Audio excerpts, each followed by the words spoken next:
تو صفا کی پہاڑی پہ کھڑے ہو کر آواز دی جاتی تھی کہ اے قبیلے والو میری مدد کو پہنچا جائے۔ تو جب حضور علیہ الصلوۃ والسلام کو حکم ہوتا ہے کہ آپ اللہ کا ڈر سنائیں، تو آقا علیہ الصلوۃ والسلام نے صفا کی پہاڑی پہ کھڑے ہو کر آواز دی، اے قبیلے والو میں تم سے کوئی بات کرنا چاہتا ہوں، میری بات سننے کے لیے سب پہنچ جاؤ۔ تو حضور علیہ الصلوۃ والسلام کی بات کو سماعت کرنے کے لیے پورے کا پورا قبیلہ پہنچتا ہے۔ اس میں ابو لہب بھی ہے، اس میں آقا علیہ الصلوۃ والسلام کی مخالفت کرنے والے بھی ہیں، اور اس قبیلے کے اندر آقا علیہ الصلوۃ والسلام کے غلام حضرت علی المرتضیٰ شیر خدا رضی اللہ تعالیٰ عنہ بھی موجود ہیں۔ آقا علیہ الصلوۃ والسلام نے جب ارشاد فرمایا، میرے آقا فرماتے ہیں کہ اگر میں یہ کہوں کہ اس پہاڑی کے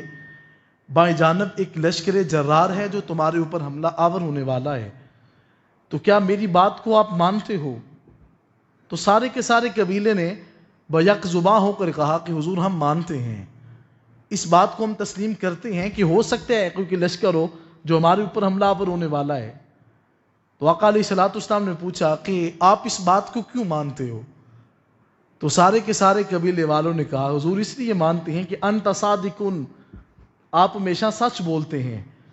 اس لیے ہم اس بات کو جو ہے وہ اس کا آپ کی تصدیق کرتے ہیں کہ آپ جو فرماتے ہیں وہ حق ہے، آپ کی زبان کے اوپر کبھی جھوٹ جاری نہیں ہوتا۔ تو آقا علیہ الصلوۃ والسلام نے جب یہ بات کی تو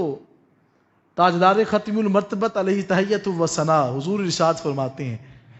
میرا آقا فرماتے ہیں کہ اتنی بات مانتے ہو کہ ایک لشکر آنے والا ہے، تو پھر اس بات کو بھی مانو کہ میں اللہ کا رسول بن کے آیا ہوں، انی رسول اللہ رب العالمین، مجھے اللہ نے سارے جہانوں کو پالنے والے نے اپنا رسول بنا کر بھیجا ہے، اس بات کو بھی مانو۔ اب میں جس بات کی طرف آپ کو لانا چاہتا ہوں، وہاں پہ ابو لہب بھی تھا، آقا علیہ الصلوۃ والسلام کی طرف اس نے ہاتھ نہیں اٹھایا، انگلی کے ساتھ جو ہے اشارہ کر کے کہا تبًا لک اما جمعتنا الا لہذا،